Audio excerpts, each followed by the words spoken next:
Welcome to the TK Show with the Athletic Bay Area's Editor-in-Chief, Tim Kawakami. Hey everybody, here it's Tim Kawakami, TK Show, coming from you, recorded from my house.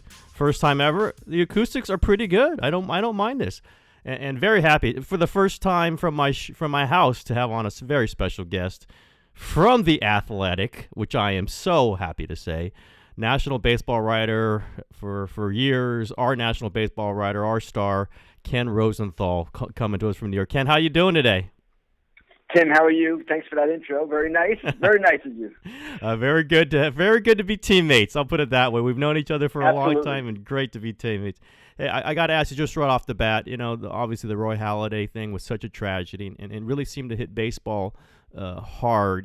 Any death is obviously a young death is a tragedy, but just you wrote that piece talking to some of his former teammates. What did Roy Halladay mean just to baseball people? Baseball people not just respected him, but actually revered him. And it was because he had this impeccable work ethic. He was a great teammate, and he was a guy that didn't show himself much to reporters. We didn't really get to know him hardly at all, but to others, he was an outstanding person. To his family, which is most important. And all of that combined, the work ethic, the teammate in him, the family man, just a solid person that he was, that is what made this so difficult. And on top of that, perhaps most important in some ways, the pitcher. Yep. He was just a brilliant pitcher, probably a Hall of Famer. It might be close with him, but certainly someone in the conversation. It did strike me because I didn't really know all this. I obviously respected him as a pitcher, remember him from the 2010 NLCS against the Giants. But what does strike me sometimes, the discussion is baseball losing the young demographic, or what does it mean nationally? It really hit me the way Philadelphia fans maybe particularly were struck by this loss, like how important baseball still is to memories, to emotion. Did that hit you too, Kenny? That's absolutely true, and not just for Philadelphia, but also Toronto. Yep. I'll tell you a couple of stories about that. One, I tweeted a photo of myself interviewing Halladay for television after his no-hitter in the postseason in 2010. This was before they lost to the Giants. He no-hit the Reds in the division series. It was only the second no-hitter in postseason history. And I think I said along with the photo, this was a very memorable night for me and a great honor to interview him after the game like this. And a lot of people on Twitter responded by saying, "Oh, I remember where I was that night. That night was so special." And that is what baseball can do. The other part of this, you'll kind of get a kick out of this, Tim. So the article I wrote quoted really just Phillies people and also his agent. And those were the people I knew best, I could get in touch with quickest, and they had the most recent experiences with him. So I thought that was entirely appropriate. After I posted the article, I heard from a number of Blue Jays fans and Canadians saying, "How could you ignore us?" It wasn't ignoring them, but you know how fans are today. Yep. And he was a huge figure in Canada as well. In fact, he's a member of the Canadian Sports Hall of Fame, and he's someone who was great in the community in Toronto. So Blue Jays fans remember him fondly, and as proof of that, when he was traded, he sort of wanted to go to a contender, but did not make a loud stink about it. But it was the kind of situation where, in many situations, in many cities, fans would say, "Oh, this guy wants to leave, the heck with him, boo him, etc." The Blue Jays fans understood. They let him go gracefully, and he was always welcomed back quite warmly. That's that's good to hear, and it just those stories were sad to read, but also powerful, I think, and it reminds us the connections that the sports figures can have. On a far lighter and happier note, obviously you were in the middle of the Carlos Correa live on TV proposal after Game 7. And I'm calling you the best man in this. You should be the best man in this show in marriage. But you were Carlos sees it that way. I would be. You wrote that article, and I felt it like you were nervous throughout this. Like, what was your thinking, knowing that this was going to happen, even like if they had clinched in Game 6, which they didn't, but then leading up to Game 7, is it like on your mind as you're going through this, like, oh my God, wait a minute, this is going to happen here, and I'm going to be in the middle of it? You know what, Tim?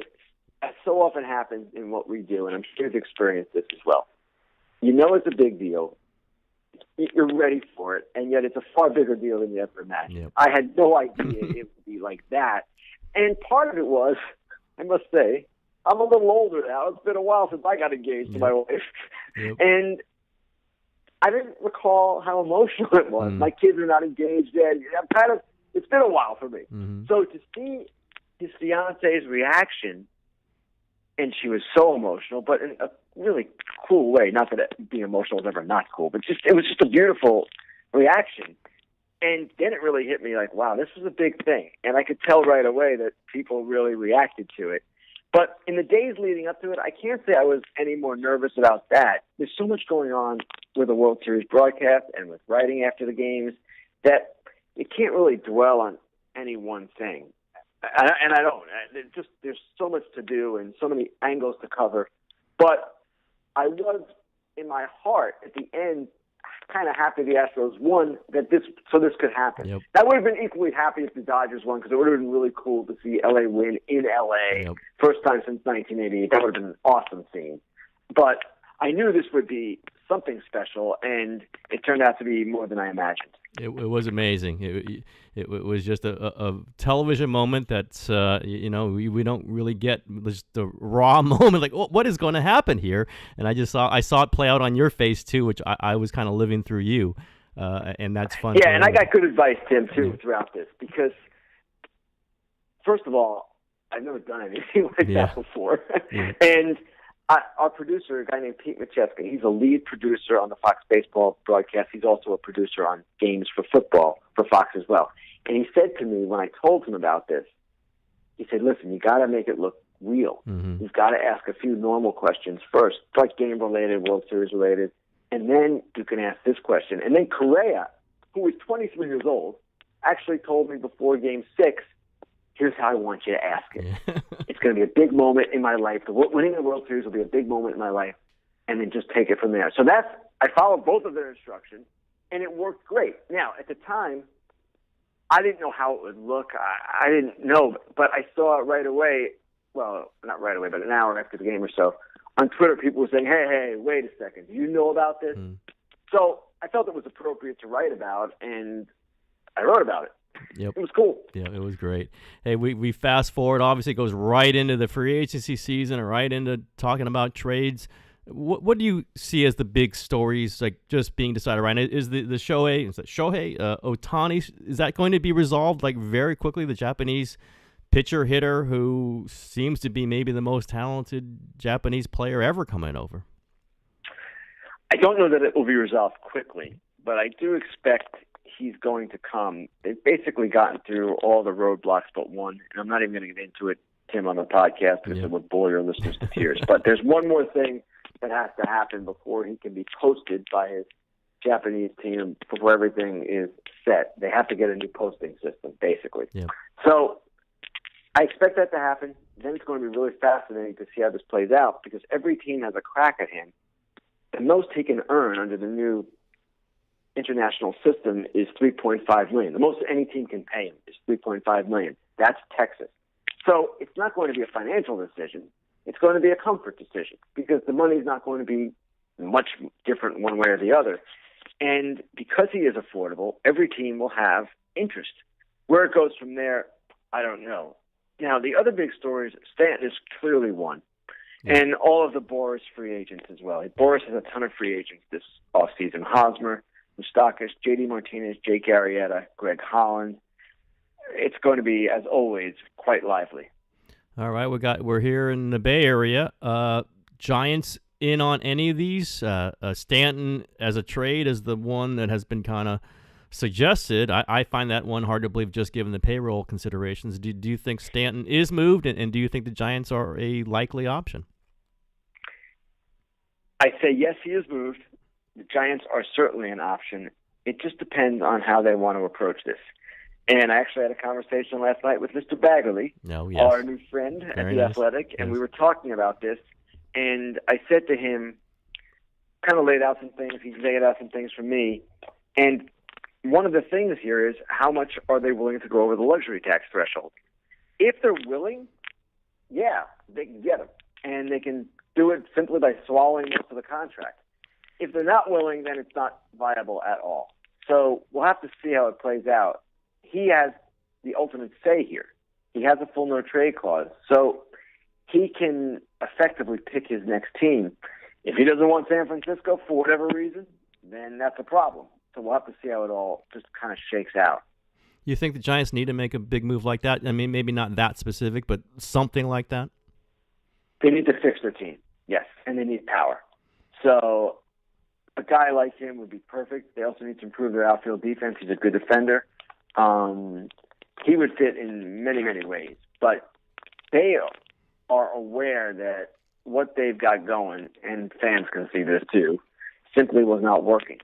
So there are things that they must do to kind of improve their club. And there are a number of ways you can go. Well, for instance, just for the heck of it, go find a second baseman, a cheap one, or even a more expensive one, trade Panic for something else. You can do a lot of different things. And I don't expect the outfield will be their only focus. They make the moves on the coaching staff, obviously, and the one that caught everybody's attention was moving Dave Righetti out and giving him a job in the front office, bringing in Kurt Young. Do you just see, are they in transition here? I mean, are we looking at the beginning of the end of the Bochy era? How do you read these moves, like basically changing around his entire coaching staff, which had been pretty much in place for a long time? Well, the Bochy era is not going to last forever. That's true. And they are in transition. What kind of transition probably will not be known exactly until after it's over, if that makes sense. And the reason I say that, you just don't know how far they're going to go with it. They're not going to do a complete rebuild. That's not the Giants. The fans there pack the stadium for the most part. It's not necessary. But they clearly wanted to shake things up, and that's why they made the moves on the coaching staff that they did. And sometimes fresh voices are helpful. Sometimes, and I think we've seen this throughout the game, they just change the chairs to change the chairs. Yep. And with Righetti going out, Kurt Young coming in, is it a dramatic improvement? No. It's a different voice. And I understand why teams like to do that from time to time, but to think that Dave Righetti was a problem is simply misguided. Well, enough of this baseball talk. I want to talk about, and I think people are fascinated about you and the Athletic. You coming here has been, just a sea change. I shouldn't say sea change, but it just picked up the pace at this company. I can tell you this, from the moment you arrived, it just felt better and different. And I don't just say that because you're on the podcast, but I say that because you're that good. Was this an easy decision for you, Ken? I mean, it seems like a natural fit, but did it feel like that even before you got here? Yes. And first of all, Tim, thanks for saying that. That's really nice. And it's gratifying to hear. All right. What happened was that Fox eliminated their writers on the website. They went all video. And that was a pretty traumatic thing. I knew they were going to do something. I didn't know it would be quite that. And they didn't tell me, so it was kind of upsetting. But in hindsight, assuming the Athletic is going to become what we want it to become, it's maybe the best thing that ever happened to me. Yep. And the reason I say that, I worked for the Fox website, since 2005. Before that, I was at the Sporting News, and they had a website, and it was okay. But the Fox website, from a written standpoint, was not that good. We had a few good people, but it wasn't the focus. The website never really had a direction. So to come to the Athletic, where the writing is the focus, where Paul Fichtenbaum, the editor, or whatever we call him, but he had been content officer. You got to get that right. National content officer. Okay. Well, all right. Content officer, chief content officer. He had been the editor-in-chief of Sports Illustrated. I had met him once or twice before. I knew who he was. I knew how good he was. I knew what you guys were trying to do. I knew you were coming aboard, or maybe you were aboard at the time. I don't recall. Yep. And I knew Seth Davis was coming aboard, and I knew Stuart Mandel. So it wasn't like I was the only one coming over here. There was a great core of talented, good people in place. So I had a few choices. None of them were great in my estimation. And this one, to me, jumped out from the beginning. And ultimately, it was a very easy call. It was something I wanted to do. And beyond that, I felt it was important for the industry. And I feel it's important for this to succeed for the industry, and I want it to be part, in any small way, of helping that come along or become what it should be. And hopefully we're getting there. And I'm thrilled with it so far, Tim. I'm sure you are too. It's just a great place to be. And we're good. We're getting there. We're growing. And I just see it as something that has amazing potential. Yeah, I agree. And I'll just say what I've been struck by is how teams have approached us. Maybe there were some question marks to begin with, and every team deals with a new operation in their own ways. But I've just sensed that leagues and teams and players and managers understand that the media has to go a new way, and almost, and in some ways, outright respect that there's something new and different, and at least understand and acknowledge that this is happening. Have you sensed that? I mean, the Athletic hires Ken Rosenthal because people know Ken Rosenthal, so they're going to deal with you. But just the idea of the Athletic, how have you seen baseball people kind of approach that? That's a good question. I would say positively. The response has been positive, and from some general managers in particular, because they read more than the players do, I would say, at least at first, they thought it was really cool and really great to see it happening. So, as far as gaining the respect within the sport, and the only sport I deal with is baseball. You, of course, deal with all of them. It has not been an issue from day one. Now, maybe that's because I'm also at Fox and MLB Network, and people know me from the start, but no one ever questioned what the Athletic was. They understand what it is, and they understand that when you hire guys like yourself, Tim, and Seth Davis, Stuart Mandel, and all of the other people, some of the people in the particular local markets besides San Francisco, these are good people. So the teams did not need to be convinced that this venture was serious. We all know how well the Athletic has done with hockey in the NHL. It's just almost taken a dominant position really quickly. Do you see this possibly? I mean, not saying the Athletic in specific, but just the subscription devoted to to the words more than the video and all that. Do you see baseball as an opportunity for something like that, where they want the stories, the real reporting, which has really taken off on the hockey side? I do see that as a possibility, and we have certainly talked internally about doing that, and I hope we do go forward with that idea of making baseball even bigger. I don't know exactly how this is all going to play out, and I think we're both in the business long enough to understand that there's no guarantees here. No. But at the same time, as many people who are objecting on Twitter or whatever to paying, there are also people who are quite grateful to have this site, which is devoted to writing, which has no ads, which is a clean reading experience. And the people who subscribe, they love it. I don't know of anyone who has tweeted me and said, listen, man, I've subscribed for a month. This is not good. Yep. That's not happening. Mm-hmm. So my hope is people will understand that you pay for everything else in this world. You pay for your newspaper. You'll pay for content, if it's good content. If we don't deserve it, then you shouldn't pay. But my feeling is we are going to be worth what the price is. And from that perspective, yes, people will be drawn to us. And if we corner the market on certain sports, even if we don't, and just get great people, why wouldn't you want to be part of that as a reader? I'm not just saying that as a salesman for the Athletic, because I wouldn't be very good at that if I was. But what I'm saying is, this is something that is good.